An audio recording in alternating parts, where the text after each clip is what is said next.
What is going on, y'all? Welcome back to the Running and Gunning podcast with your host, Justin Sinan. I'm so stoked to have you joining us tonight. We have got an awesome guest lined up, Dieter Kochan of Michigan. If you guys have not heard of Dieter, he owns a e-bike company. I believe, is it Stealth e-bikes or is it Face It was Off? Stealth. Now it's Face Off. Okay.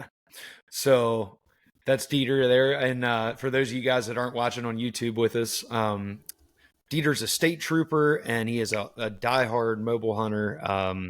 We've been fortunate to meet each other a few times. He's also on the Lone Wolf staff with Whitetail Addictions, so some of you guys might have seen his content on there. But Dieter, what's going on today, man? Not much, just living the dream. Yes, sir. Yes, sir. Is it cold over there? I see you wearing a hoodie. It's probably only in like the 50s right now outside, so nice. It's a little cooler. Got the windows open, so yeah, I know it's cooled down a little bit here in Kentucky, man. I feel like all it has done for the past month or two is just rain, and it kind of wore me out. If I'm being honest with you, it was just monotonous, just rain. Yeah, you guys rain. get some serious heat down there compared to up yeah, here. I guess our winter was really mild last year, and the spring was pretty good, so yeah, can't complain. Where are you located in Michigan? Way up in the UP, so like we're 3 hours north of Green Bay. So we're more above Wisconsin than, part of the lower part of Michigan. I mean, it's 8-9 hour drive to Detroit from where I'm at. So we're way up here. I got right you. on Lake Superior. Nice, man. That's awesome. And thank you for your service. I know you're a state trooper. You primarily you work with dogs, right? Yep, I've been in the canine unit for like 8 years, and I have a German Shepherd that's a narcotic tracking regular patrol dog, and then I have a black lab that's explosive detection. So I have two dogs that drive around with me and wow, that's awesome, man. I never knew my car smells like a kennel. I can guarantee it. Yeah, man. That's wild. I know I've really enjoyed a lot of I guess when we're doing some of the mobile hunter road shows together, just hearing your take on scent, really I learned a ton from realizing there's no way to really beat a deer's nose. I know the one thing that you said that really stuck with me was that study that they did, I think back in time, where they put people and elevated them across a grass field, and the dog could still pick up on the scent. Is that right? Yeah, that was World War II. The Germans actually studied a lot of dogs, and they're testing the dog's ability to track, basically. And some of the dogs were more prone to track ground disturbance, where they had a wooden wheel with zero human odor and they rolled it over the grass. And some of the dogs would naturally track that based on, they're tracking ground odor more than anything, actually, when we walk. But then they had some dogs that were capable of tracking. They'd put people in basically like a chairlift and bring them over the ground. They never touch the ground. And some of the dogs naturally track that. And their basic goal of the study was to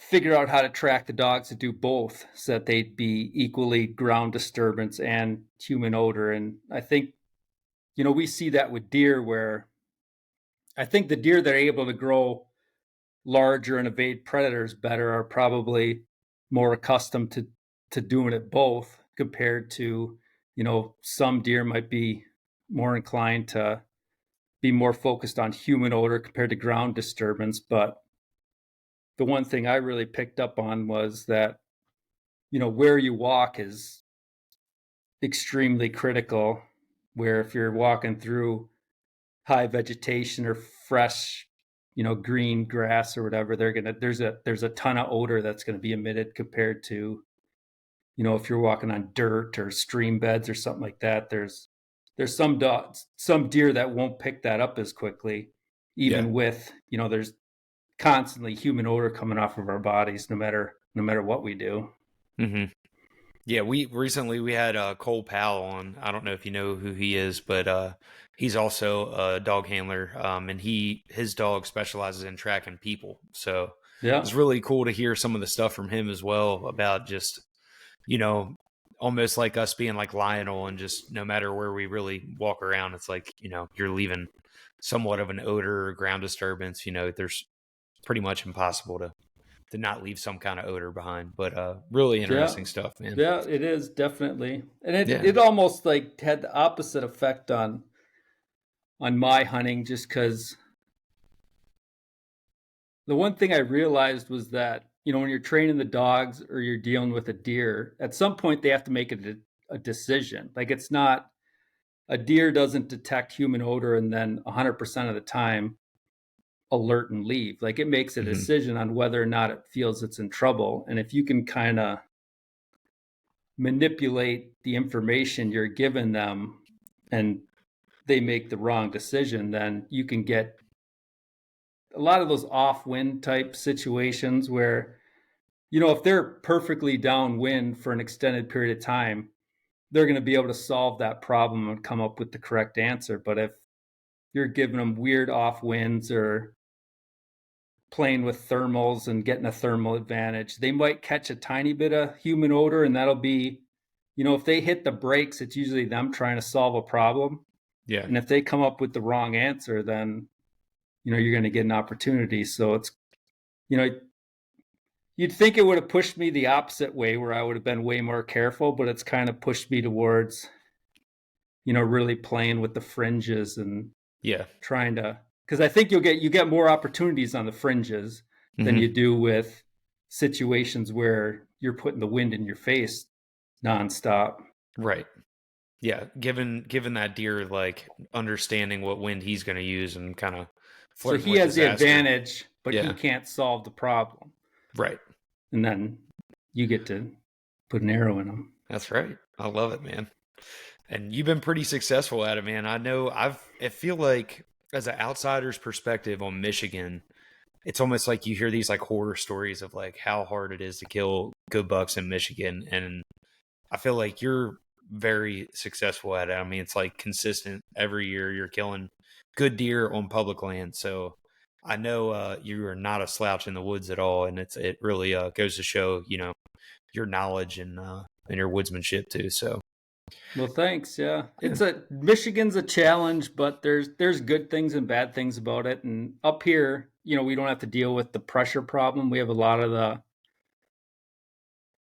the sex ratio and age class problems, but at least I don't Okay. have 100 people Yeah. like they do downstate. So I have really big country where you can get away. It's hard to find them every year. So it's, Yeah. I'm hunting like 5 different sections that are probably 50,000 acres. So it's, you're just big stuff. Try to find one that's alive and kind of narrow it down from there.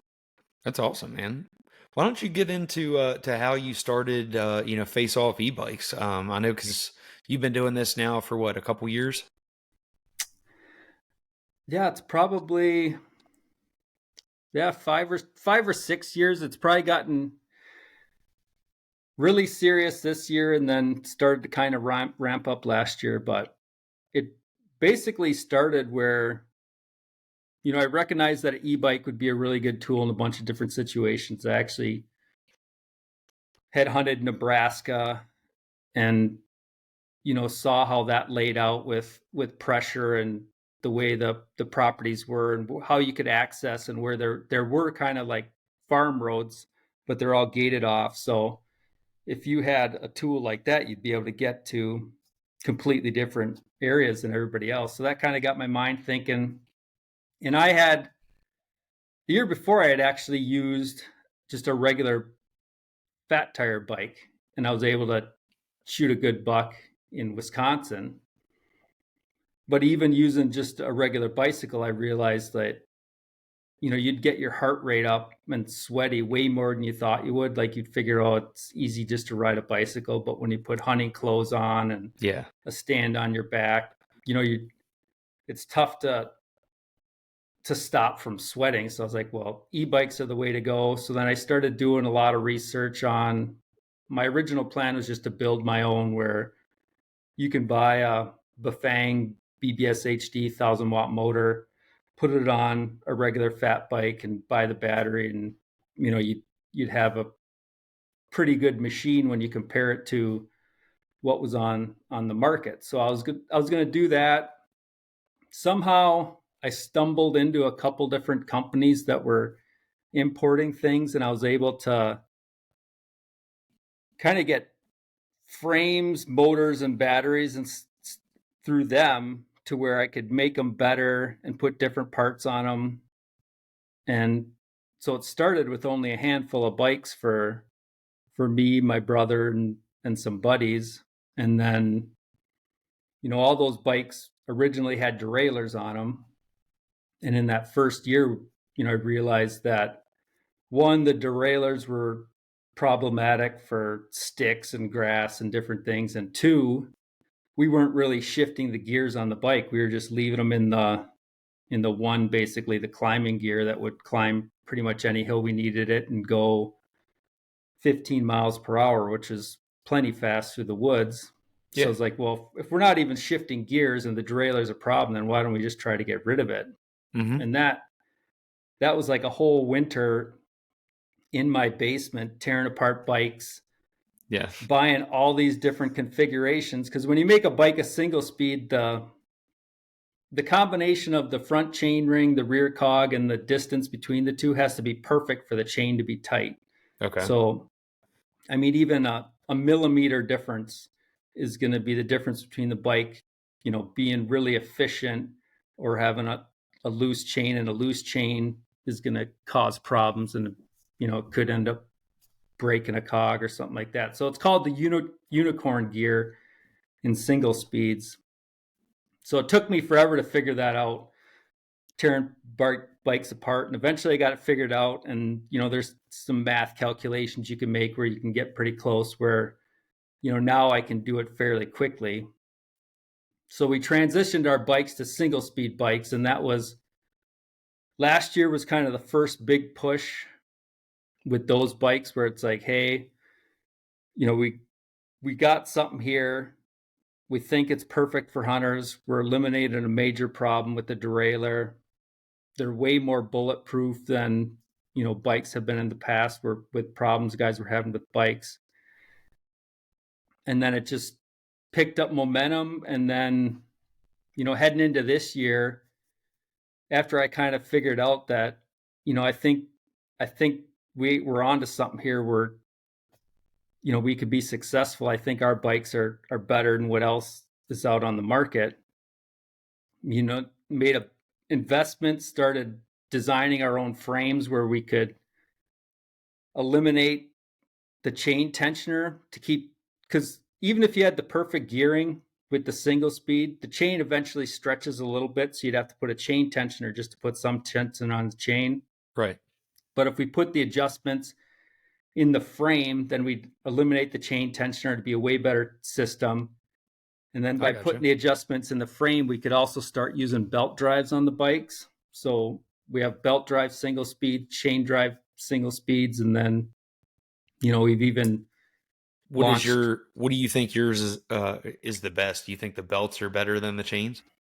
It's kind of a coin flip, where if you're a guy who doesn't take care of your stuff and is going to let your chain rust and zero maintenance, then a belt's better.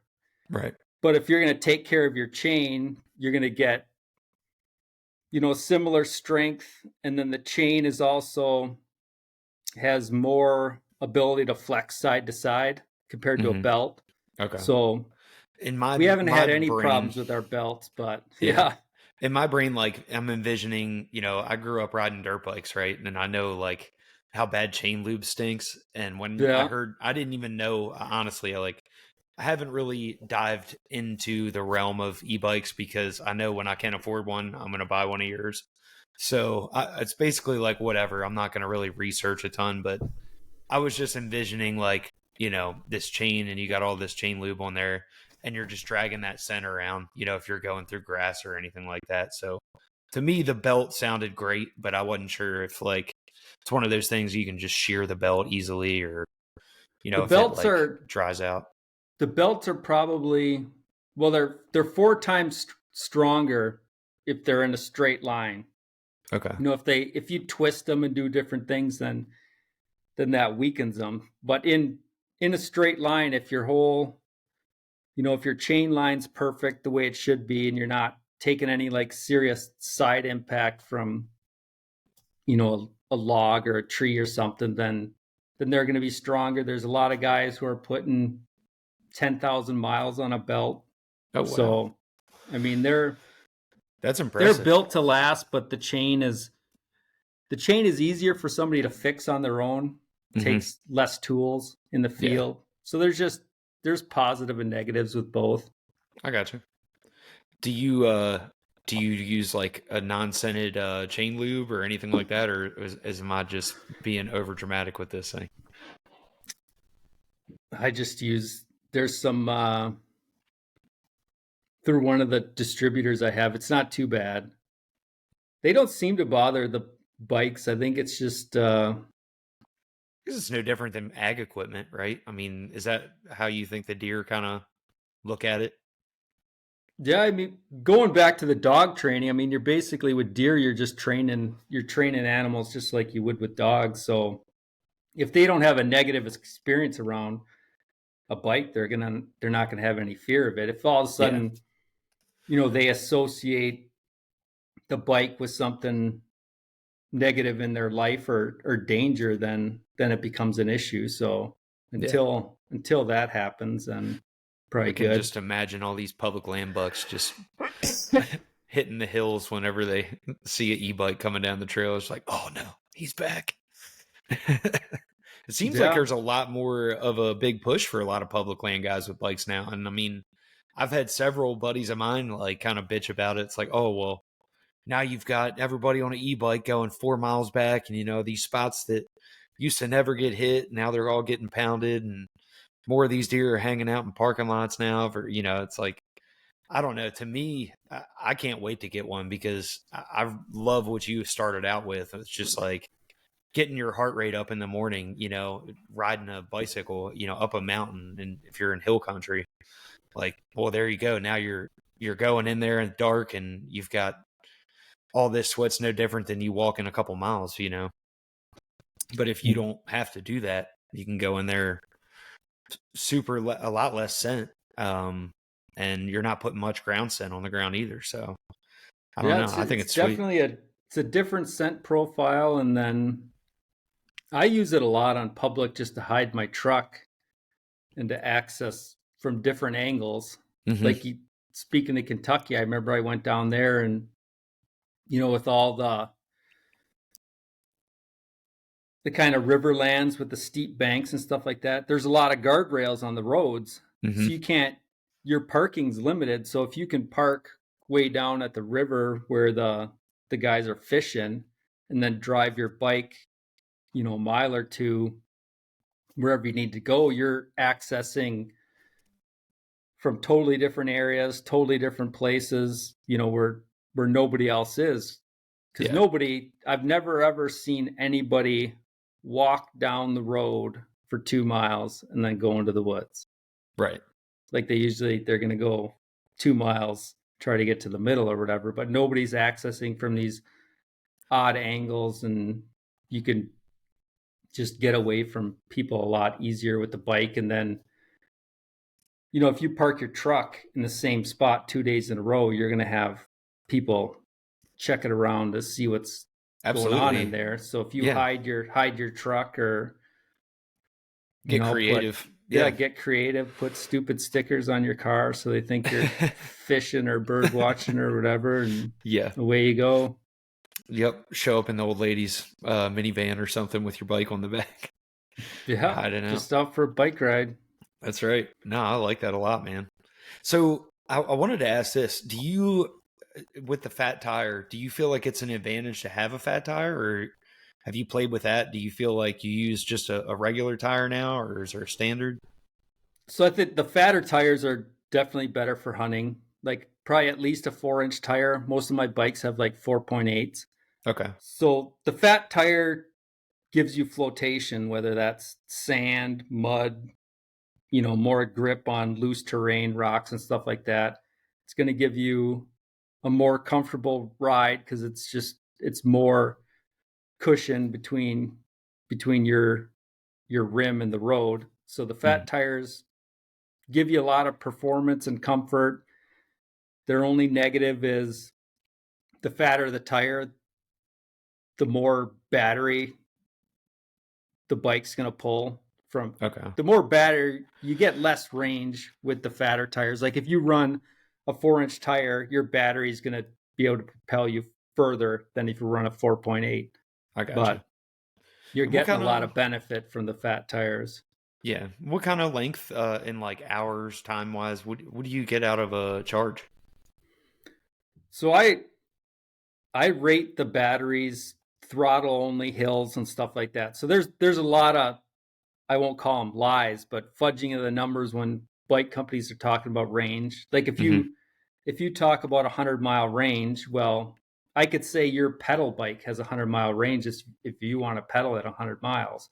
Yeah. So when you're factoring a whole ton of pedal assist and saying a bike goes 90 miles, I think that's kind of false. So when I look at a battery, the batteries are rated in amp hours. So the smallest battery we sell is 15 amp hours. You can usually go 5 miles on either side of that number and it gives you pretty accurate. So a 15 amp hour battery is between low, you'd get 10 miles, high end, you'd get 20. So 10 to 20. We have batteries on our bikes that are as big as 30 amp hours right now. So that's going to be anywhere from 25 on the low end to 35 on the high end. And that doesn't matter if it's my bike or whose bike it is. If it's a 1,000-watt motor pulling so many amps from the battery, that's what it's going to take to operate, Okay. give or take a little bit. But that's a good rule of thumb is look at the amp hours and go 5 either way, and that'll give you a good idea what you can get out of it. That's cool. Yeah, I was just curious about that kind of stuff. I figured while I got you on here, I'm going to get you to answer all my questions that I have and hopefully help out some of the guests. If they're in the market for an e-bike, Dieter is the man. Are you running this solo or is your brother helping you out with this? He's helping me with some of the like guys. He has an archery shop outside of Madison, Wisconsin, which is a little bit of a central location for a lot of guys. So guys can save on shipping by picking up from him, and then he'll also service the bike if it needs anything done on it. A lot of people are always concerned about, what do I do if this breaks or that breaks? Our bikes have held up really good. I think, we're probably only having, less than 1% have problems. So they're basically designed to be as bulletproof as we can make them. Yeah. And we only sell bikes that basically have a minimum performance standard where, like, as a guy who hunts, I know what I expect out of a bike, and I'm not going to sell bikes that don't meet my expectation just to make money or to sell Yeah. more bikes in a lower price range. So our bikes are kind of in the mid to high range of price. We were in the mid range and we did really good with those bikes.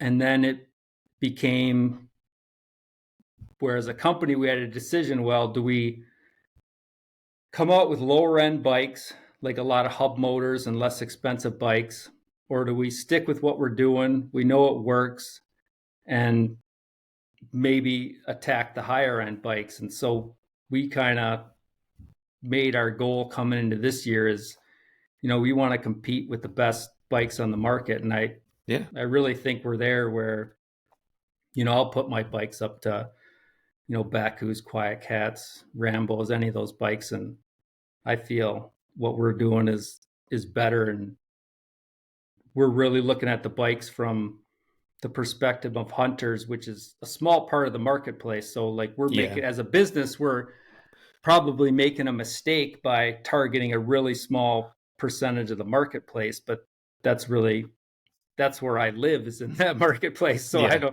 I don't really care that. I mean, if you call me for a bike, I know that you're going to ask a lot of it and it has to meet your expectations. And I'm not going to sell stuff that's going to fall short. Yeah. With climbing, especially, I think everybody, that's the first question people have is, will this bike climb? And, that all has to do with the gearing of the bike. And we're gearing our bikes, better than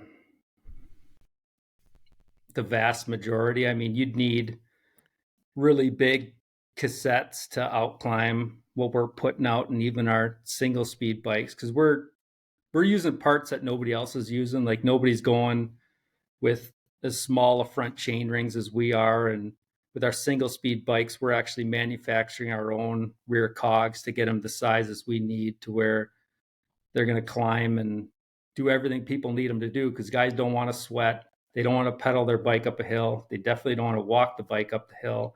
And our bikes are designed to throttle only, go up the hill. If you look at a hill and think you can possibly get a bike up it, ours will go up it. I've never had anybody call me and say they're disappointed how the bikes climb. Yeah. That's awesome, man. That's a heck of a sentiment. And I really think that's awesome that, you're catering to the hunting community and you're not just doing it to make money. I think your mind's in the right place. I mean, maybe some financial advisor might not agree with that statement, but I think in the long term, the light will shine on you guys. And I know plenty of people that don't even know you that have spoke really highly about your bikes. So I think you're really taking off with it, man, and they look great too.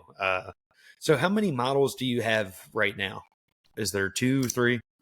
So right now we're kind of revamping our lineup to where, like, the bike that kind of put us on the market was the Bow Hunter.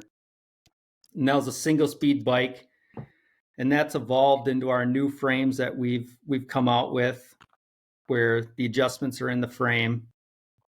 The other thing everybody wanted was step through bikes, so you wouldn't have to put your leg over the bar. You'd be able to step through hunting clothes, boots, equipment. It's just way easier when you think about it. Other than the kind of psychological connotation that it's like a man's frame has a bar on the top and a woman's.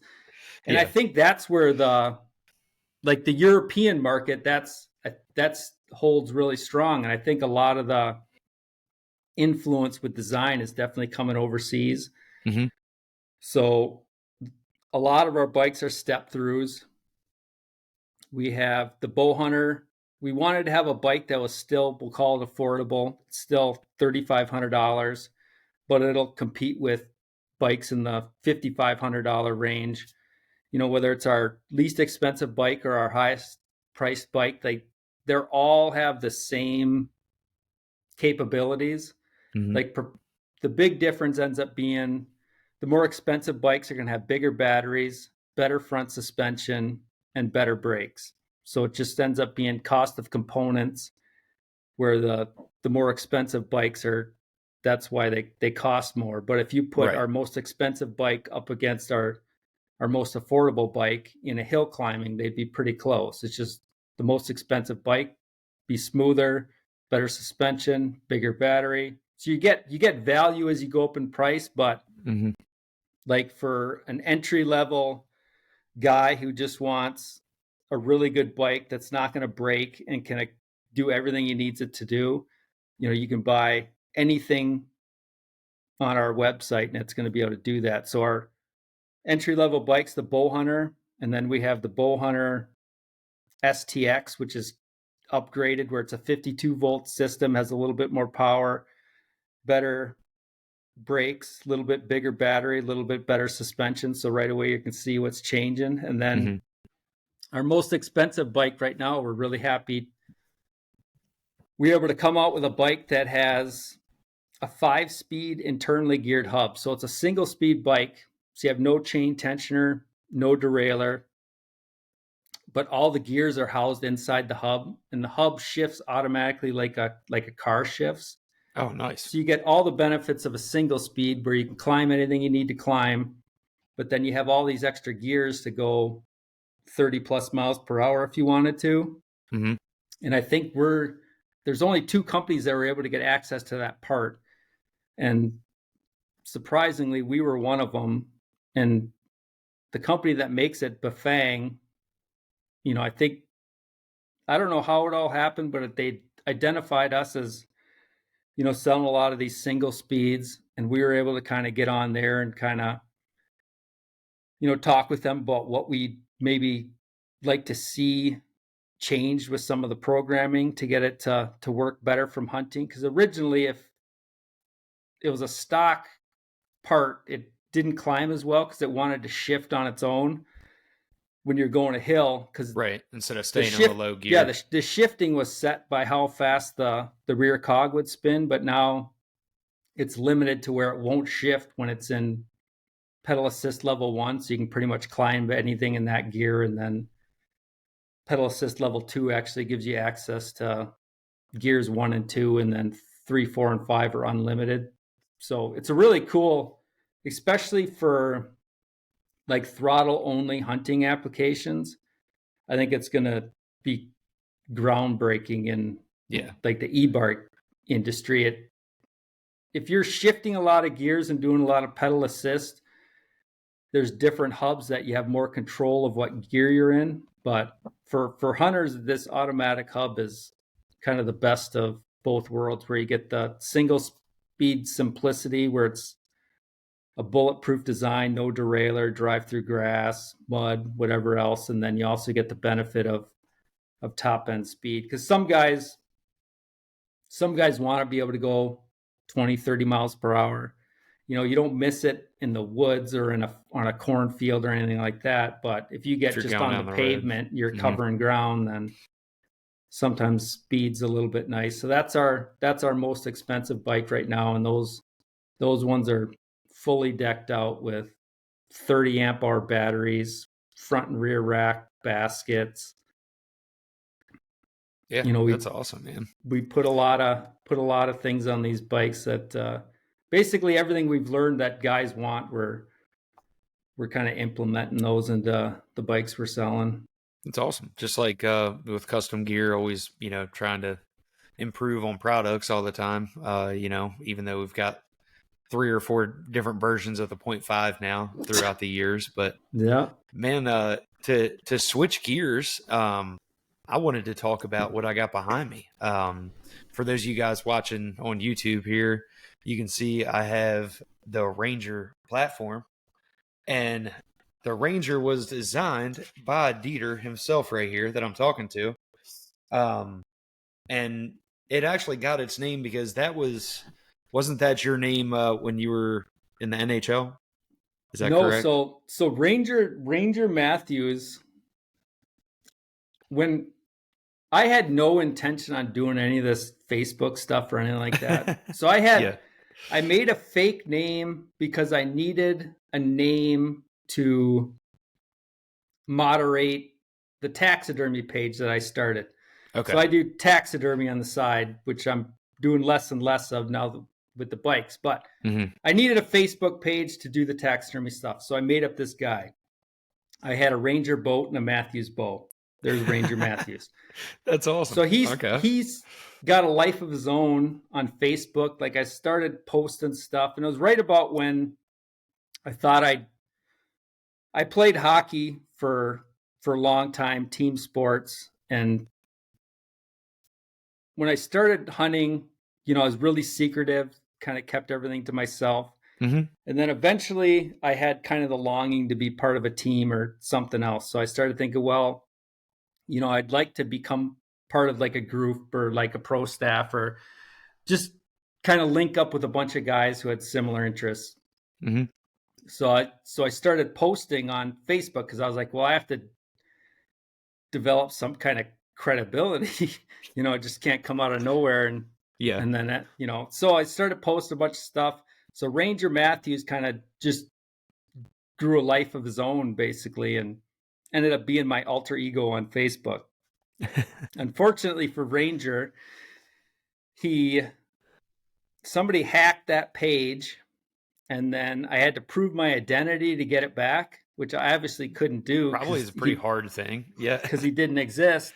Yeah. So he got, I think Zuckerberg shit canned him, and then I had to start a new page, and it's under my real name. So that's where Ranger Matthews came from, because that was my Facebook name, and might even been Instagram Yeah. too. And I remember that, like, when we first met, I thought that was your name, and you were like, Yeah. no, no, my name's Dieter. And honestly, my brain instantly, I just thought maybe that was what you got, like a nickname when you played hockey. But No, it was yeah, 100% made up. that's pretty awesome, man. And now you've got, your little platform here made out of it. Yeah. So for those of you guys that have been following Lone Wolf, I'm sure you've heard of this thing, but so today was my first time actually getting to set up in the new version. Now I've hunted out, or I haven't hunted. I've, actually hung out in yours last year at the Mobile Roadshow, and we were talking about this thing actually be in production before it was actually in production. So I think this is one of the first batches that's come out now, man, and I'm in love because it's exactly what I wanted. Out of it's the style that I hunt, plus it really gives you that extra option to hunt a lot of times like the way you do, where you'll just sit in the tree and just kind of cradle the tree almost until the deer come in. Sitting forward facing the tree. Yes. Yeah. Yeah, I never did that before until I saw you do that. And it's kind of hard in a 0.5. Yeah. So it's that stand, like there's a lot of guys doing the hybrid thing. Mm-hmm. And if you lean more onto the saddle side, like it's perfect, because it is. It checks a lot of boxes. And that's basically when I originally talked to Andre about it, I had used I started on the original Assassin saddle platform in like 2005, and then I hunted off the ambush for probably, how many years was I in that for? When did the ambush come out? Probably a couple years. Yeah, I guess around 2020. Probably like 5 years or something. Mm-hmm. Because I think that's right when I had started with the staff. They released the ambush maybe that year or the year prior. Because then it was the 0.5. Like I loved everything about the 0.5, but I just didn't like how it hunted for me. Like I loved the idea of having the seat and the seat shelf and the packability and hooking your backpack and using the stand as your carry system with the backpack straps. But I just didn't like, you lost a lot of the platform size near the tree, and then I couldn't stand the cables. Yeah. So it's like, I need the features that I love about the 0.5 with the ambush, and started talking to Andre about it. And then, he ended up, I keep looking at the original prototype. So he ended up getting me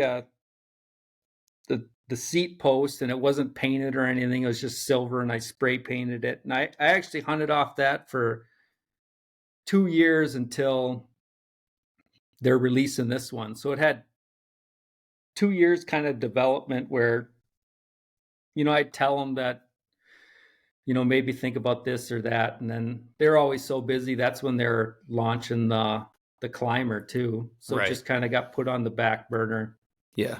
And then now I think a lot of guys are really gonna, especially it's a stand that'll sell itself if people see it and get their hands on it. Like it's like you read some of the comments about it where people don't understand, what the benefit is, but once you have it and hunt with it, like the benefit is like immediate. Because I remember the first day I hunted with it, I was able to stack my sticks, my backpack, and I usually have, I probably have 3 ambushes or whatever, and every so often I might leave one in a tree for a morning hunt or whatever, and rotate them around or whatever. When I didn't have that stand, I just dreaded it. It was just like so much worse. The walkout, the packability, just all those little features. That's the one thing that I had an issue with. And for me, primarily I saddle hunt a lot of times, especially when I'm going to hunt like, blind. And the ambush didn't really pack that well with my sticks, right?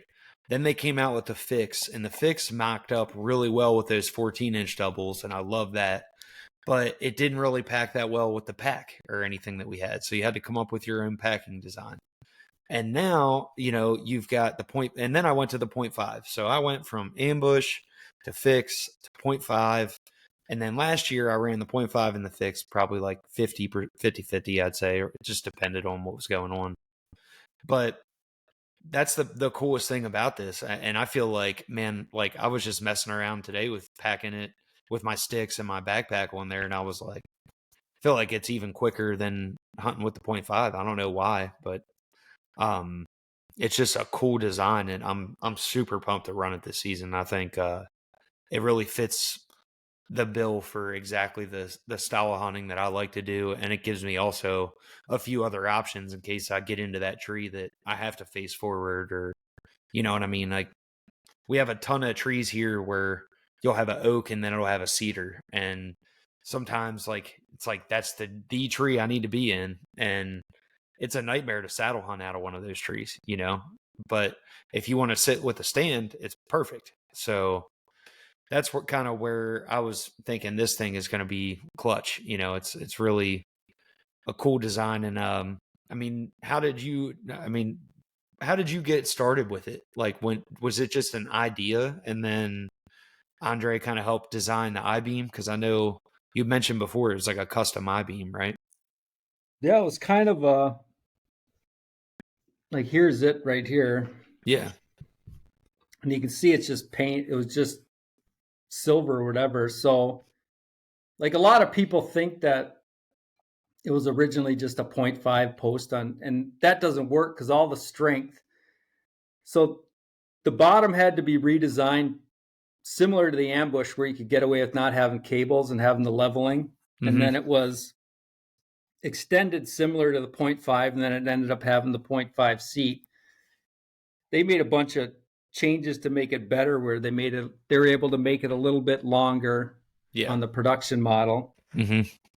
But I basically looked at it, and I think I originally just asked Andre, like, why can't we just take the ambush post and just make it longer? Like, what's preventing us from doing that? Yeah. Because if all the force is on the bottom in the design that works for the ambush, why wouldn't it work with a taller seat post? And then, because with just the ambush, your backpack like hangs below it and is just like wobbling around and just loose and not secure, compared to, with this now you basically have it locked into the seat, so everything's solid. Your sticks are stacked on the platform, and then I hated the backpack straps on just the ambush because the ambush was like too short. It's a weird, So yeah. So It's now, a weird shape. well, you're able to attach top to the bottom of the seat compared to, you'd only get like this on the regular ambush. Well, now I feel like an idiot because I put mine over here, and it actually worked okay. I mean, because I like I'll this. have to change that up. Because if you go from here to the bottom of the seat, when you put it on the tree, then the straps actually lay parallel with the tree. So they don't dangle under the bottom. Okay. So when it's on the tree, it's like this on the tree. Sweet. Yeah, I'm gonna change that up. This goes that way. I'm glad you showed me that. Yeah, and then putting your knees was nice. Being able to put your knees on the cushion. And that's my other big gripe, because whenever I hunt with a fix or the ambush, I would always bring an extra knee pad with me. It's just one more thing. Put 2 on there, yeah. That's so what one's I'm for do. Sitting, one's for knees, and then yes, sir. Yeah, for the most part, I'm standing with a little bit of lean, but then if I'm getting tired or need a little break, it's just so nice to be able to sit facing the tree forward. Yeah. And then, like you said, every so often you'll have a tree with a bunch of limbs where you can't hunt on the backside because you can't get your bow to shoot because you have limbs in the way. Right. So that's where every so often you'll be forward facing. And with that longer platform that you have, especially if it's a tree that leans back, that Hmm. basically gives you a platform base that's almost as long as Yeah, and the point 0.5 compared to that makes it shorter I was from where your also seat looking at is. the difference. It's got so much room here for the adjustment, like way more than some of the other platforms we've got. And I think that's going to make a big difference too, as far as like being able to get on crooked trees. That'll go on pretty much anything because I ran it with just the. And the V bracket is just out. I mean, if you look, I put a picture up on my Instagram story of the point 0.5 next to this thing, and it's just wild, man. The teeth on this thing are just outrageous, and it's just such a wider V bracket. I feel like your options are endless for being able for tree sizes to hunt out of that thing. Yeah, you can get it on pretty much anything. And I only use the bottom strap the whole time. I never use the Yeah, top. I was gonna ask what you preferred because I used the top strap today when I was playing with it, and I mean it was rock solid. Do you like using the bottom one better? I like the bottom because like if you get a tree that heavy leans, it's Mm-hmm. harder to get a good attachment on the top one compared Okay. to this is going to be right close to where the bottom's biting and then you can get away with only having like one bit of the bat Okay. wing on the tree. So you can get in more crooked trees with just the bottom and then you end up just you just cam it over just like And the it's rock solid. the ambush and then it's really really Yeah. solid. Yeah. I was blown away with how tight that thing got on the tree, man. It's like I used to say that the fix had the strongest bite out of a platform I've used, but man, having that longer beam on there makes it that much tighter. And I guess it was really interesting because I'm sitting there messing with this thing and I called Andre and I was just kind of like, brainstorming with him. And I told him we were going to do this podcast tonight too. And I was like, what do you think about it? What's your thoughts? Like, what have you done and like mess with this thing maybe other than what Dieter's done? And he's like, dude, I'm gonna be honest with you. I'm excited to get this thing in a tree. He's like, you can get that little sucker in some really crooked stuff. And after hearing what you were saying with that bottom strap, I'm gonna hold on to that one. I think that's so it bites a little bit better leaving it like that because the top has more room to, I guess, have more Because you don't slack. have to pull the top. You'll see what I'm talking about. Like with Yeah. just the bottom on, you can get a little bit of flex in the seat, but Hmm. you're not on the seat that much. Like I'm using it more like as a guy who's hunted off the ambush for Right. 15 years or whatever. So it's just kind of like everything else is a bonus from what Yeah. I'm used to. I'm sure guys will figure out different things and everybody has their own Oh, method, but absolutely. No, I mean, I really, my first thought was, for all day sits because it's so hard on your legs on a platform, trying to pull that off. And then even in the point 0.5, it's like, if you want to sit down on the point 0.5, it's not exactly that comfortable all the time. And I always find myself like wanting to let my legs dangle and just like, let some blood out of them every once in a while. And with this thing, that's not an issue anymore because you can just sit facing the tree and let some blood get down to your feet. You know what I mean? it's amazingly comfortable. Like that wasn't really, I guess the reason I wanted it was probably number one, packability. Yeah. And then, weight was never a concern. A lot of guys are like, well, it's not even lighter than the point 0.5. Well, it kind of fits a different purpose than the point 0.5. And the weight is close because the bottom part of the seat post is beefed up so much to get Yeah. rid of the cable. So that's where the extra weight is. Right.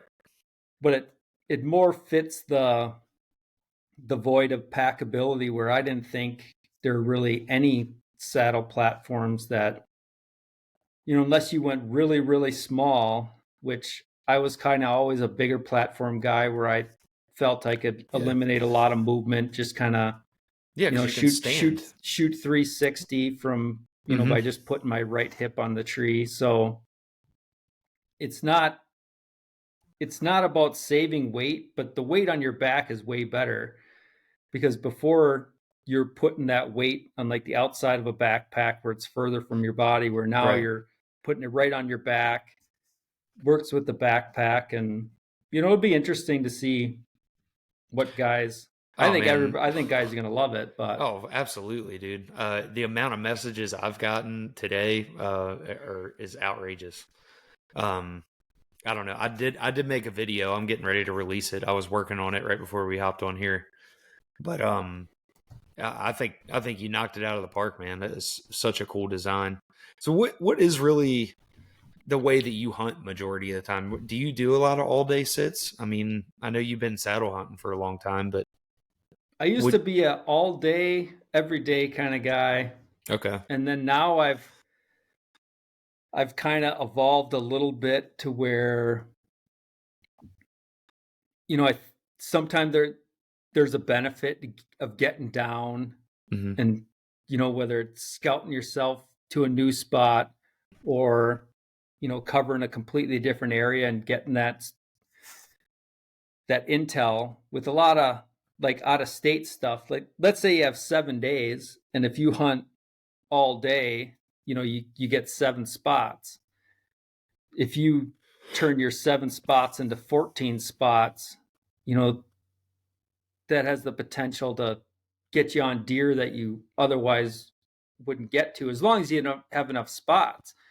If you're limited on spots, then that's your limiting factor, and you might as well sit all day. But if you have 14 good spots, you're probably better off. I still like I won't be like take a big break in the middle of the day kind of guy. Like, I'm a get down and get right back up something else, because I shoot a lot of deer midday in that. And I think a lot of it was when I looked at my numbers, where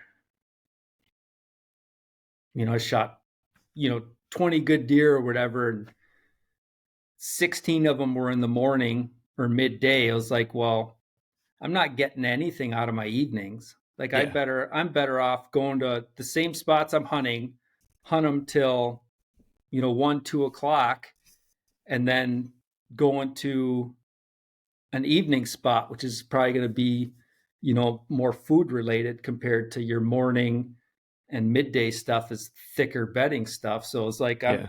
there's no point. I wasn't shooting any deer in the evening. I was shooting them all in the morning and the midday. So it's like, I might as well try something else in the evenings and try to increase my odds. And that's actually worked, where I've shot, like, I'd never really shot that many deer kind of in that last, half hour. Hmm. And then now, the last couple, I think, have been right in that kind of that magical time right in the evening. And that's kind of moving your spots, because, you're not going to see the same kind of movement. And Yeah. It if is a that little makes bit any different. sense. It does. Some spots are great all day spots, but some of them are going to peter out right in that last couple hours. And it's like, well, you might Yeah. as well do something else. I feel like it comes down to like what kind of terrain you're hunting, and whether you're hunting ag country or hill country or hardwoods, swamp. I mean, and your style too. I mean, it's really interesting to me how many guys are like, "Oh, I do way better in the mornings," and "Oh, I do way better in the evenings." I don't know. I've like looked at all the bucks I've killed, and I'm like traditionally more of a mid morning to like evening guy. I've had a lot more opportunities, that I haven't killed in the mornings, but it's one of those things. It's I just mean, luck of the draw, I you can guess. get away with murder in the mornings with Yeah, thermals, like, yeah. because But everything's see, for pulling me, straight up. the hardest thing for me is like I am I've just learned more about thermals recently. My focus for the longest time was just wind and wind and wind and wind, and I never really accounted that much for thermals. My education on thermals was just they rise in the morning and they fall in the evening, and I understood that, and that was pretty much it. But then after going to, a lot of these shows and talking with people and podcasts, it's like I've gained a ton of knowledge, and sometimes I feel like I should just throw it out the window, because I used to get on deer way more before I had all this knowledge. Now I'm like Yeah. constantly overthinking stuff, but it is what it is, man. I think it's just growth, and it's a little bit different for me growing up where I did, and then hunting out here. It's like I'm kind of finding my groove here. You know what I mean? Like different areas. The I don't only know. thing that thermals changed for me that made a big difference was like I went to hunting. So the leeward ridges, but I'll blow over the top of the trail. And in the morning, you're gonna either blow over the top of their head, or you're gonna pull straight up, or they're at like a 90-degree angle or whatever. So Yeah. early in my career, I was on the wrong side of, like I was on the windward side. Uh-huh. And then as soon as I switched to leeward and then blow over the top of the trail, then you still get the odor benefit of an elevated position, because you're going to be much higher on the high side of the trail than the low side of the trail. Because we've Mm-hmm. all tried to hunt the low side, and then you're like eye level with the deer, Yeah. and you're not getting the kind of the wind advantage where, and that's a lot with the dogs too. Because I mean, I'll train with my dog, and we'll put people in tree stands and stuff all the time, just because that's like, if we're going after somebody with a gun that might shoot at us and they're in a tree stand, that's not a very good situation for us. So we have to Right.